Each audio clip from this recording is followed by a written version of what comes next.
പാലക്കാട്ട് പ്രശസ്ത ഗായകൻ SP ബാലസുബ്രഹ്മണ്യത്തിന്റെ പ്രതിമ സ്ഥാപിക്കും. മലയാള പിന്നണി ഗായകരുടെ കൂട്ടായ്മയായ സമത്തിന്റെ നേതൃത്വത്തിൽ രാപ്പാടിയിലാണ് പ്രതിമ സ്ഥാപിക്കുക. പ്രതിമ നിർമ്മാണ പ്രവൃത്തിയുടെ ഉദ്ഘാടനം കളക്ടറേറ്റിൽ ജില്ലാ കളക്ടർ ജി പ്രിയങ്ക നിർവഹിച്ചു. മലയാളവുമായി ഇഴയടുപ്പമുള്ള തെന്നിന്ത്യൻ ഗായകൻ SP ബാലസുബ്രഹ്മണ്യം മരിക്കാത്ത ഓർമ്മയാണ് സംഗീത ലോകത്തിന് നൽകിയത്. തമിഴ്, മലയാളം, കന്നഡ, ഹിന്ദി ഉൾപ്പെടെ 19 ഭാഷകളിൽ പാടിയ SPB ഒരേ സമയം അറിവും ആശ്ചര്യവുമാണെന്ന് ജില്ലാ കളക്ടർ അനുസ്മരിച്ചു. രാജ്യത്ത് ആദ്യമായാണ് SP ബാലസുബ്രഹ്മണ്യത്തിൻ്റെ 10 അടി ഉയരമുള്ള പൂർണ്ണകായ പ്രതിമ സ്ഥാപിക്കുന്നത്. ഉണ്ണി കാനായിയാണ് പ്രതിമ നിർമ്മിച്ചത്. സംഗീതവുമായി ഏറെ അടുപ്പമുള്ള പാലക്കാടിൻ്റെ ഹൃദയഭാഗമായ രാപ്പാടിയിലെ SPB പ്രതിമ കലാസാംസ്കാരിക സംഗീത പ്രതിഭകൾക്ക് വഴികാട്ടിയും പ്രചോദനവുമാകും.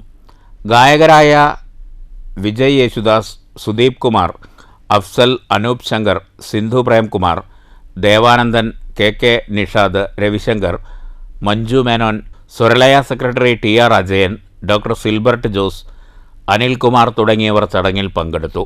അടിസ്ഥാന പ്രവൃത്തികളുടെ നിർമ്മാണവും ഒരുക്കലും കഴിയുന്നതോടെ SPBയുടെ പൂർണ്ണകായ പ്രതിമ അനാച്ഛാദനം ചെയ്യും.